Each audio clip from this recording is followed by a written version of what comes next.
Why would anybody think it's a good idea to stack these in terms of like gold weight as opposed to just going and getting a 1 ounce gold coin?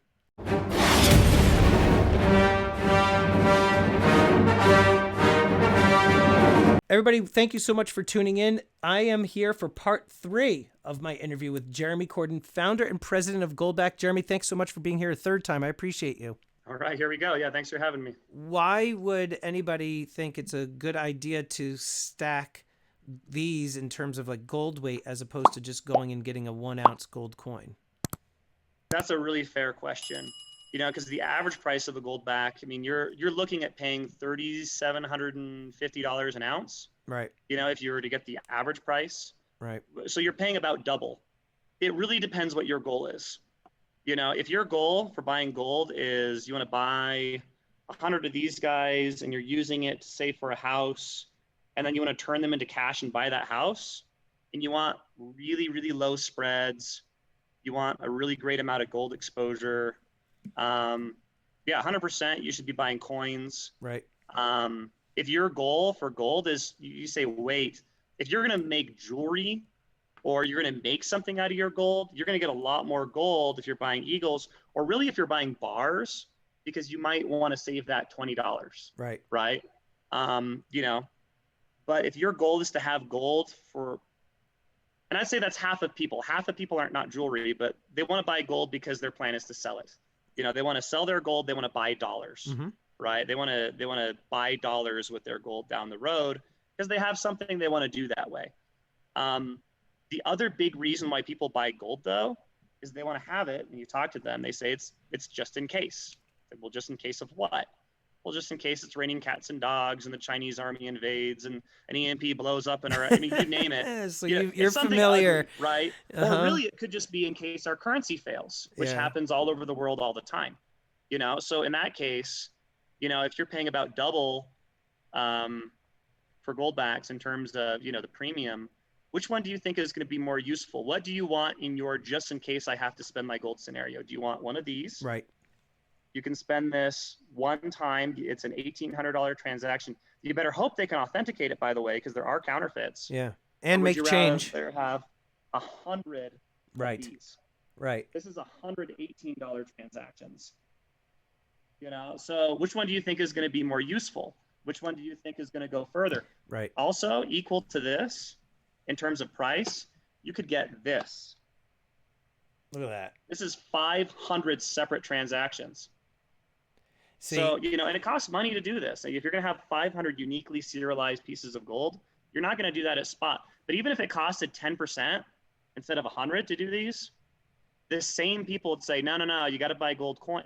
I wouldn't make them happy if it was the lower premium. Right. Really, we've seen the market supporting a 200 or 300% premium.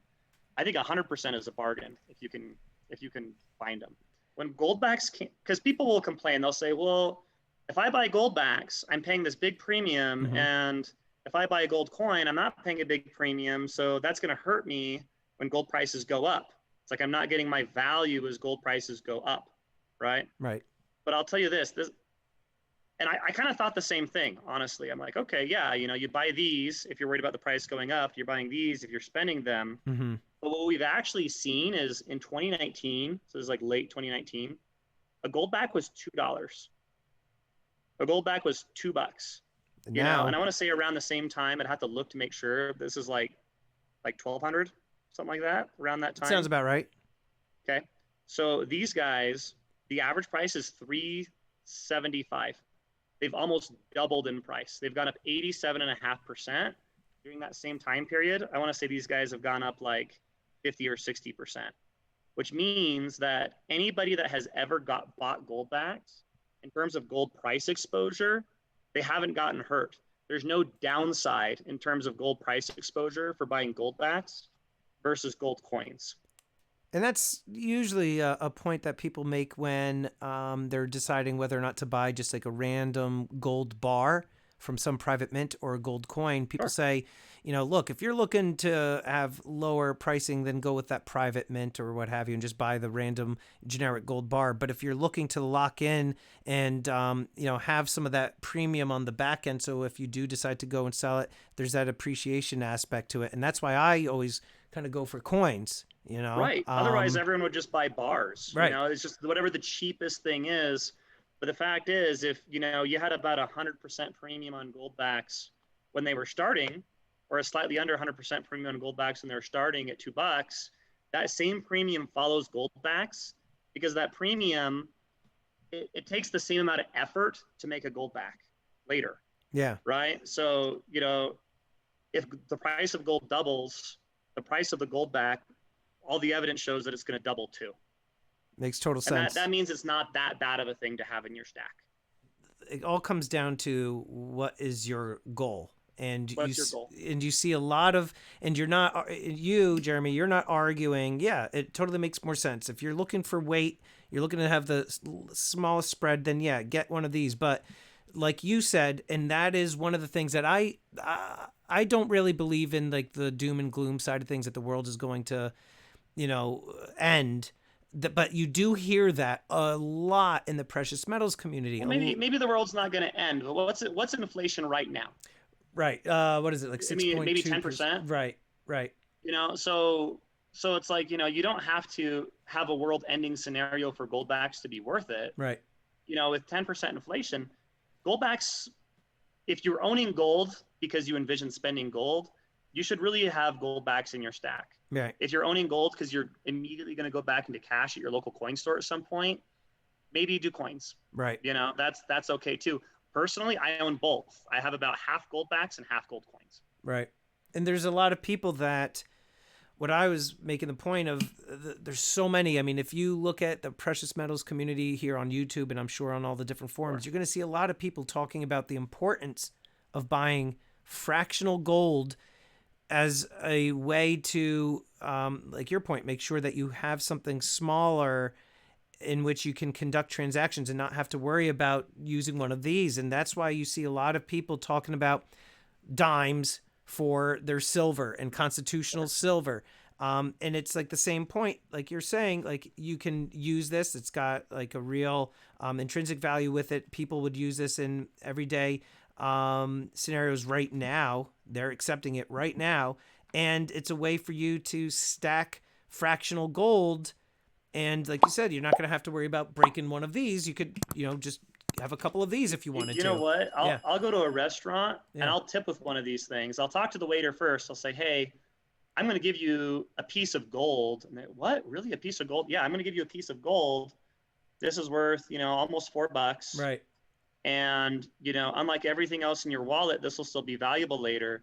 And I'll give them a little, pep talk on sound money for 30 seconds. Yeah. And they'll get really excited and they'll take this and they'll want it. And I gave them this instead of cash. And I added one new person that actually owns gold.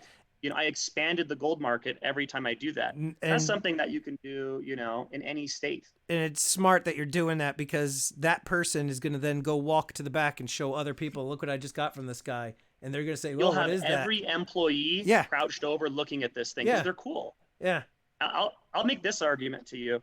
The reason why gold has been money for 2,600 years, part of it is because it's beautiful. If gold was an ugly metal, do you think we would use it as money? Right. Definitely not. Probably not. But, if you look at this thing and say, okay, this has been money. People want this. This one has more surface area than a gold coin. So people see this, and I think the gold kind of sucks them in. It's a very primal thing, and they want it. And for $3.50 or $4, it's not a very big risk to them to take it. So we're seeing that people that really aren't into precious metals will take Goldbacks as payment. You can spend them far more places. I was hoping initially that about 10% of businesses would take Goldbacks as payment. And we're finding that when you talk to small business owners, it's closer to 50%. Wow. That's in Utah. It's not a lot lower in other states, though. Right. You can use these all over the world now.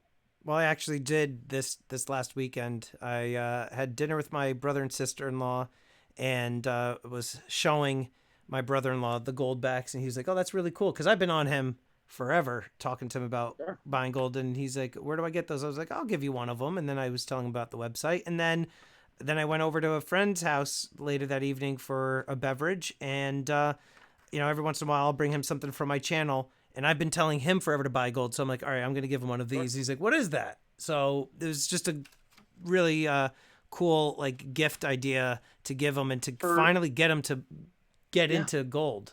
For $4, you can turn anybody you know, whether it's a kid or an adult, into someone that owns precious metals, and they'll listen to you talk about it for 30 seconds when you do that. Yeah. You can't give away these things. Yeah. This is $1,800, but you have to start people on their journey. I think one of the challenges in the precious metal space in general is that a lot of the people that are super duper into coins, they're people demographically that are a bit wealthier, they're a bit older, but the younger generations, they're not replacing the boomers. They're not replacing the die-off necessarily. Right. And if you're going to start someone on their precious metals journey, it's a lot easier. You can get a stack of 100 of these things. You can pay a few $100 for it, and you can turn 100 people into someone that owns gold for the very first time. And by the way, when I tip with one of these, I'm saving $5. Yeah. If I was going to tip a 5 and I tip with one of these, it's worth 4 instead. Right. I'm using it instead of cash, and in that way, I'm kind of boycotting cash. I'm not lending my support to it. It's very cool. Those were the majority of the questions that I had received that people really wanted me to ask you. I appreciate the time tremendously, and I think it would be really awesome is if we had another one of these videos again, where you and I will check in and have another discussion on Goldbacks and more that are being released throughout the U.S. And then I'll just put all of your information down below in the description. I'll have everybody, Sure. Definitely check out your website and check out the major retailers as to where these can be sold. And do you have anything you wanted to add before we sign off? I think we covered most of our bases there. If you get more questions, I think that's fine. I appreciated the interview and checking out your channel. I like a lot of your content. Thank you. So I wanted to see kind of what you would think of the Goldback, because we sent you kind of a care package to check it out. But I think something that you've done that's really great as a YouTuber is, a lot of people will sell influence on their channels and they'll just tell whatever like a sponsor will tell them to say. I think it's actually the duty of an influencer to ask the hard questions and kind of get to the bottom of it, because that's what your viewers really want. This wasn't a softball interview. You asked me the hard questions, and I appreciate you for that. Absolutely. I think it shows integrity. I appreciate the kind words, and you're always welcome here. We will definitely do another one of these videos real soon. Jeremy, thank you so much for your time. All right. Thanks for having me. And I would like to quickly thank these elite channel supporters. And if you haven't already become a channel member, please check out the awesome perks and join today. With that, this is Empire Precious Metals. Until next time, long live the Empire.